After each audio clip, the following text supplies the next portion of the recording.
Welcome once more, ladies and gentlemen. And this week, it's story number 13. An unlucky number, of course, especially for me, as this is my last story, but only for a while. I hope.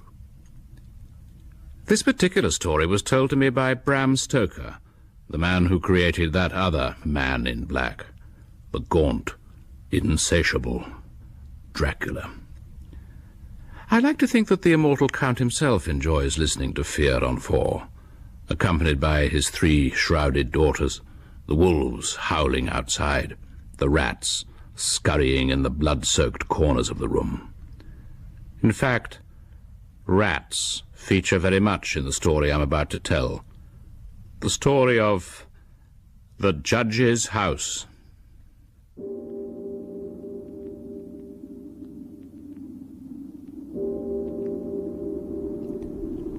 It's an old and rambling house in the Jacobean style, with heavy gables and windows unusually small and set higher than customary in such houses.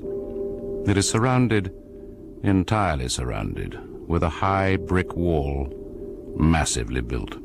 Indeed, it looks like a fortification, and this impression is deepened by the presence on the roof of a small round tower of weathered stone, which houses an old alarm bell.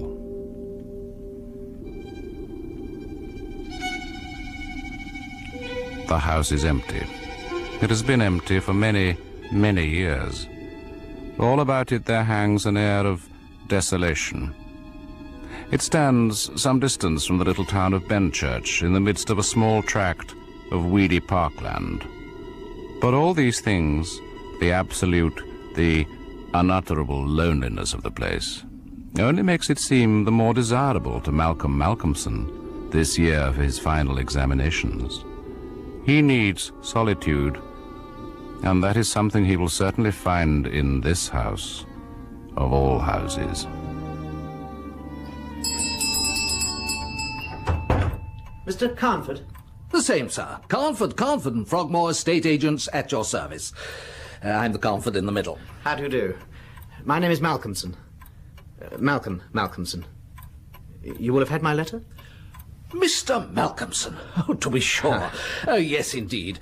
You wanted to rent the old house along the Rivington Road. Yes. I gather it's available. Oh, certainly. The owners will be only too delighted, I'm sure. It's a lonely old place. Of course, however... That's exactly why I wanted, Mr. Carnford. I think I told you I'm reading for the mathematical tripos. Of course. Yes, indeed. You wanted peace and quiet. Most necessary. Yes. If it's solitude you want, you'll find it in the Judge's house. Oh, yes. The Judge's house, you say? That's what they all call the old house hereabouts. Used to belong to some old judge. Terrible man, terrible. Long time ago, of course. A couple of 100 years at the very least. I dare say he'll hardly trouble me if it was as long ago as all that, Mr. Carnford, no matter how terrible he was. Why was he terrible, by the way? Oh, strange kind of fellow. Always getting people hanged. Very harsh. Had a kind of obsession, you know. Very cruel. As a matter of fact, Mr. Malcolmson, I might as well tell you myself before the locals gossip it out of all perspective to you. There's a sort of... well, a kind of something. A kind of prejudice, you see. What kind of prejudice? Oh, nothing much. You know the sort of thing. It's been empty so long, you see, and it's so old and desolate. You know the kind of thing that grows up round places like that. To tell you the truth, that's why we're willing to let you have the place so cheaply, you see. If only to accustom the people round here to seeing it inhabited. They won't see much sign of its being inhabited, Mr. Carnford. I'll be too busy at my books to show myself. To be sure. To be sure. And I suppose that as a scholar you are hardly the kind to worry about these absurd prejudices. My dear Mr. Carnford, for the next few weeks I shall be far too concerned with the mysteries of elliptical functions and harmonical progressions to worry about any other kind of mysteries. Now, if I agree to pay you, say, 3 months' rent in advance? That would be excellent. Then I could move in straight away, do you think? I'm anxious to start work as soon as I can. You shall have the key this moment. Oh, and could you perhaps recommend some local woman who could come in to keep the place clean for me and do some simple meals? I have the very woman you want, Mr. Malcolmson. She was in here only yesterday asking if I could find any work for her. Let me see now. I have a note of her name somewhere. Oh, and Mr. Comfort, I must get someone to bring my things up from the station. Oh, certainly, certainly. Try Tovey and Sprott in Bridge Street. They're the best, I think. Right. Yes. Mrs. Dempster. That's it, Mrs. Dempster. Mrs. Dempster? Yes, sir. Mrs. Dempster, I've decided to have most of my things in the dining room here. Yes, sir. It's big enough, you see, and I can work at the table here beside the fire. And my little folding bed will fit nicely into that corner over there. Yes, sir. But it's not a very cheerful room for you, sir. Oh, I dare say I shall manage, Mrs. Dempster. I'm too busy to notice if it's cheerful or not. Yes, sir. All them old portraits and things on the walls is pretty dull for a young man like yourself, sir. There ain't none of them what you'd say handsome, sir. Better and better. I wouldn't want my mind distracted by a gallery of young nudes, for instance. No, sir. I suppose not. You know what that is, sir, of course. Some kind of bell rope from the way it's hanging. Yes, sir. That there alarm bell on the roof, sir.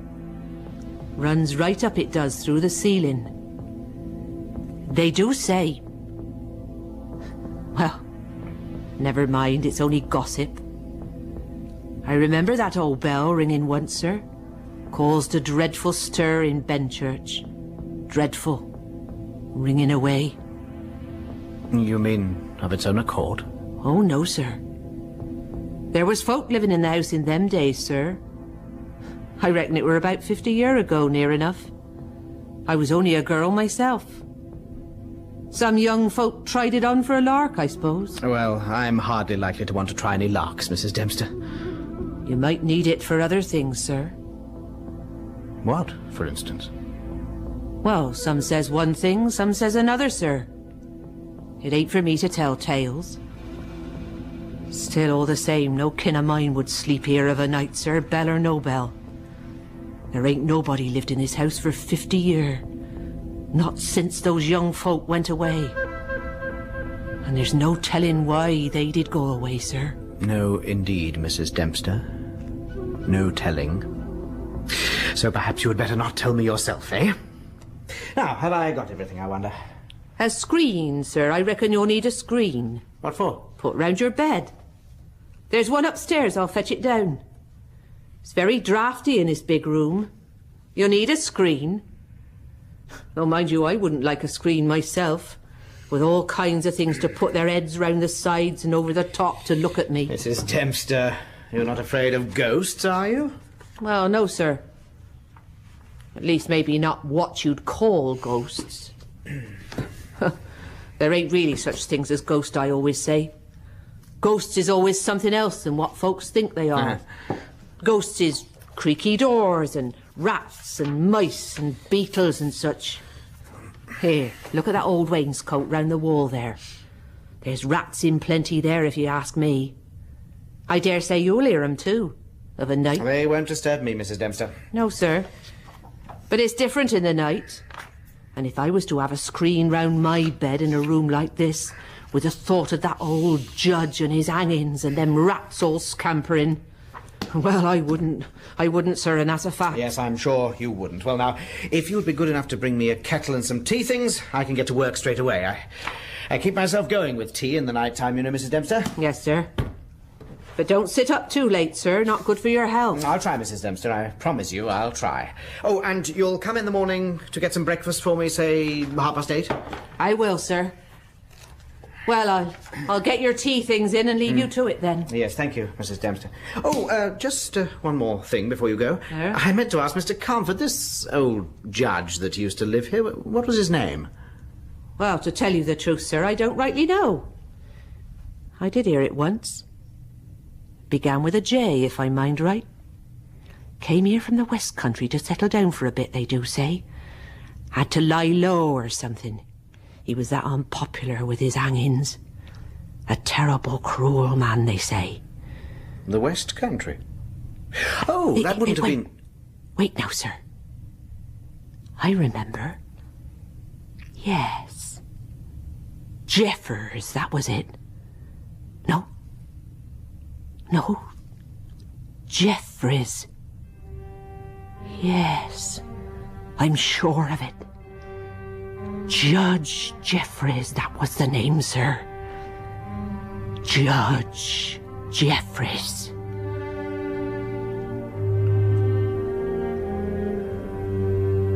So Malcolmson, well pleased with the success of his plan to find solitude, settled down for his first night in the judge's house. With his books piled on the table, he put fresh wood on the fire, trimmed his oil lamp, and settled himself to a spell of hard work. He went on without a pause until about 11 o'clock, and then stopped to make himself a cup of tea. The rest was a great luxury to him, and he enjoyed it with a sense of voluptuous ease. The renewed fire leapt and sparkled and threw strange shadows through the ancient gloomy room. He sipped his tea and revelled in the sense of his isolation. And then, only then, did he begin to notice the little rustling, whispering sound that was filling the air. God! Rats! The place is full of rats. Old Mrs. D was right. Surely they can't have been at it all the time I was reading. I must have noticed them. They're busy enough now, at any rate. What was it the old soul said? Rats is ghosts, and ghosts is rats. Well, I reckon it's just their way of welcoming a stranger. They've been lonely for too long. That's what it is. Don't worry, my small friends. Don't worry. I've come to keep you company now. Don't worry. He smiles to himself and picks up the green-shaded oil lamp from the table. He goes round the room, wondering that so beautiful an old house had been so long neglected. The carving of the oak on the panels of the wainscot is magnificent. The old portraits above are fine and mellow, although most of them are too heavily covered in dust for him to be able to make out much detail. Here and there he sees some crack or hole that is blocked for a moment by the face of a rat, its bright eyes glittering in the light. They seem most concentrated in numbers in the corner of the old room where the long, slender bell rope hangs down beside a great portrait, larger and more imposing than all the rest.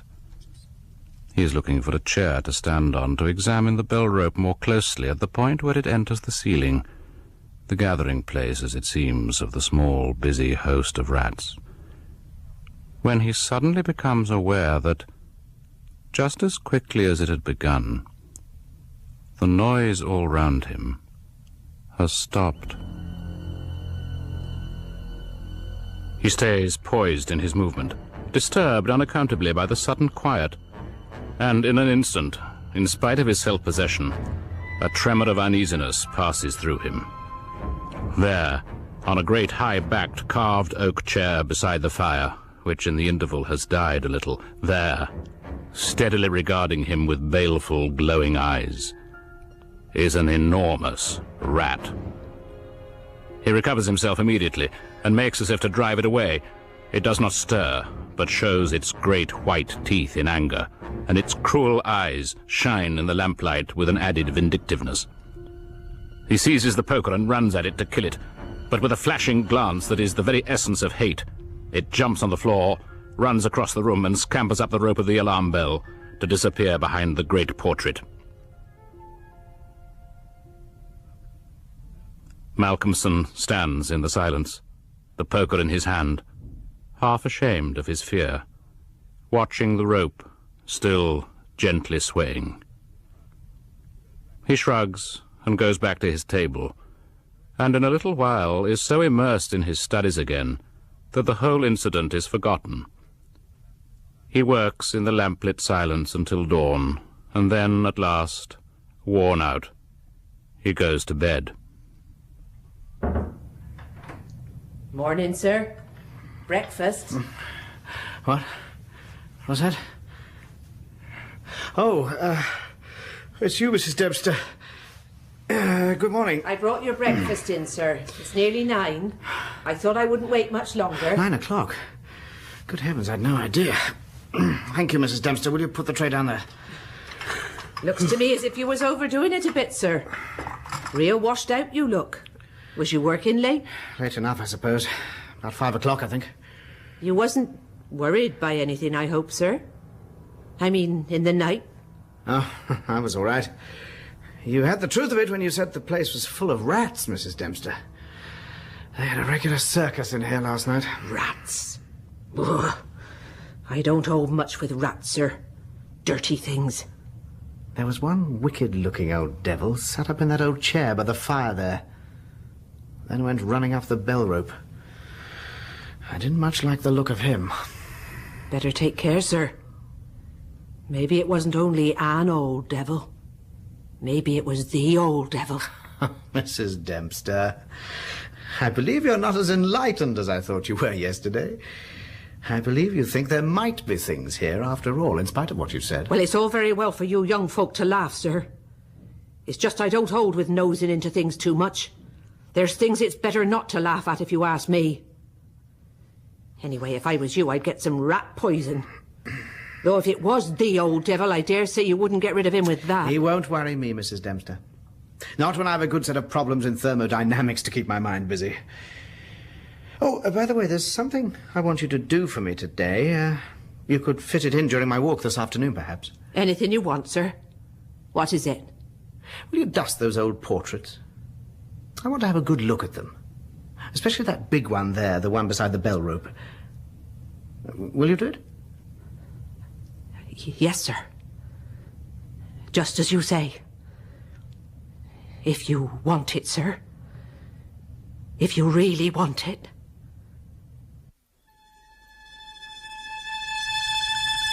Malcolmson rises and has his breakfast.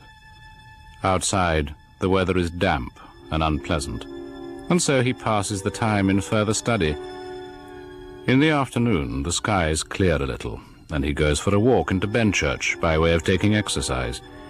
He stays rather later than he'd intended, so it's after dark when he gets back to the house. Mrs. Dempster has gone, leaving a cold supper for him on a tray. He eats it hungrily, and once more settles himself down in the great dining room for a night of hard work.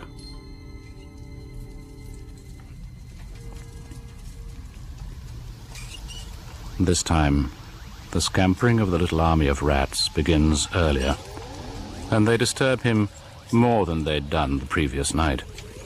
They scamper up and down and under and over. They squeak and scratch and gnaw. Getting bolder by degrees, they come out of their holes from the chinks and cracks and crannies in the wainscoting, till their eyes shine like small red lamps in the firelight. He rises to his feet and seizes the reading lamp from the table. There is a hasty scurrying sound, and the rats go scampering away and disappear.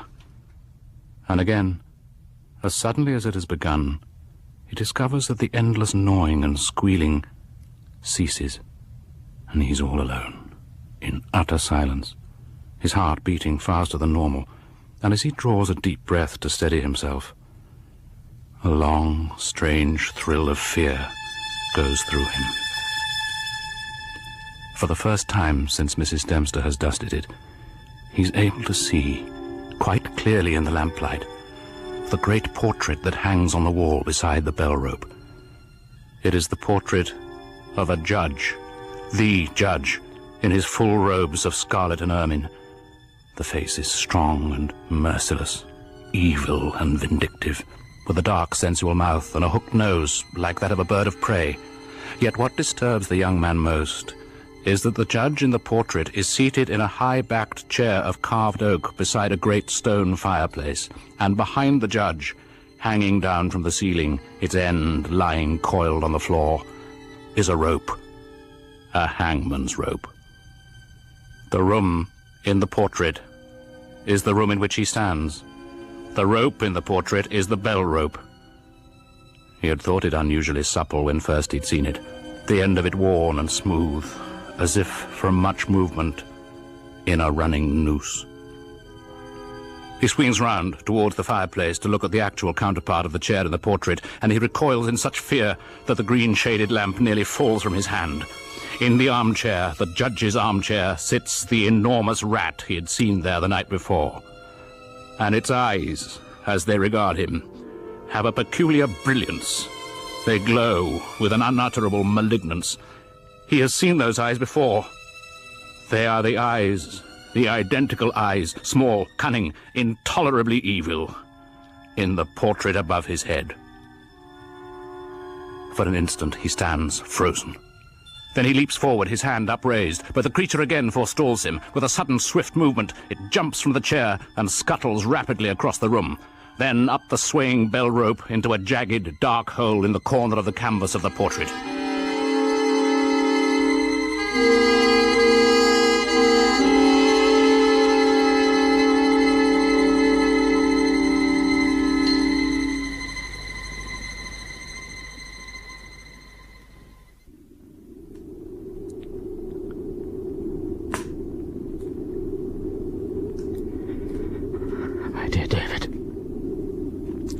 It is nearly 2 a.m. I should be working at my books. For some reason, I'm unaccountably nervous, and I'm unable to settle. To calm my mind, I've taken up my pen to write to you. I know I owe you a letter in any case. Outside, the wind has risen, and seems to be growing always in strength. It is suddenly strangely cold, in spite of the great fire I've built. A few moments ago I had to take a neat brandy, or I might have been unable to steady my hand to hold the pen at all. I think you know that I am not a particularly imaginative man. If anything, I can be blamed for always taking a materialistic view of things. Yet, as I sit here in this ancient room, I am oppressed with a sense of evil. You did not tell me when you recommended this old house as the very place I was looking for to find peace and quiet that there were any dark associations attached to it. When I heard strange rumors concerning it, I paid no attention to them. Even now, I try to regard them as irrational superstitions. Yet an hour ago, less than an hour ago, I found myself in the grip of mortal terror. Indeed, it is to calm my nerves from the experience that I write to you now. The house here is infested with rats. Normally, I'm not afraid of rats. Indeed, at first I almost welcomed their scamperings as a little sound to keep me company in the night. But here, in this very room, I saw a rat that was bigger than any I've ever seen in my life before. And there was also a something all about it that I cannot express, but which seemed to me to be charged with evil. What impressed and terrified me most as I looked at it was that its eyes, red, dreadful eyes, were, and I must say it, however wild and strange it may seem, were human eyes. Recognizable human eyes. Above me here, as I sit at my table, is a portrait. And when I raise my own eyes to look at it,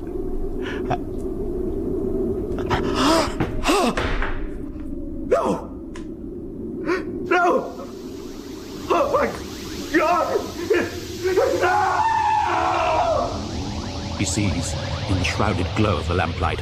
1,000,000 little eyes regarding him. From every crack and cranny, unwinkingly they gaze. He sees small, furry bodies gathered close in a circle all round him, on the high-backed chairs, on the frames of the pictures, clinging motionless along the very top of the bell rope itself. The bell rope is quickly laden with rats, yet his fear does not spring from their eyes. He does not only fear the rats, it is something else that he sees that freezes him to the spot. In the center of the great portrait above him, the portrait of the judge, is a huge, irregular patch of brown, naked canvas, as fresh as when it was stretched on the frame. The background is as before, but the figure, the central figure, has disappeared. The judge is no longer there. In the oaken chair, the chair on which had sat the monstrous, red-eyed rat, sits now the judge himself. His robes of scarlet shine in the flicker of the firelight. On his head, above the evil eyes, a black cap. In his withered white hands is the supple end of the bell rope, the hangman's rope. And even as Malcolmson stares in a paralysis of fear, the monstrous, stooping figure rises, still smoothing the end of the rope in his fingers and forming it to a coil and then to a noose. And with his eyes aglow in a red flame of triumph, he advances towards the helpless figure of the student, his long, strong, scarlet arms stretched out to him. No! Oh, my God! No!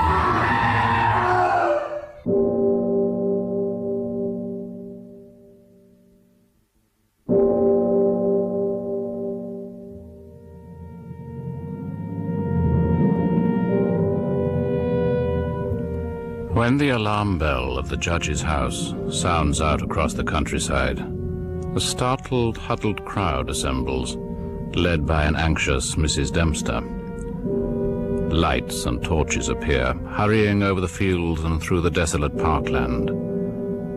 The bell still clangs as the white-faced helpers force their way into the great, dark house and move, terror-stricken, into the dining room.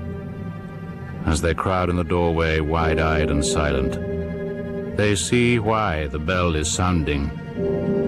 Swaying slowly back and forth at the rope's end is the twisted body of the young student. On the face of the judge, in the portrait beside him, is a smile of dark, malignant triumph.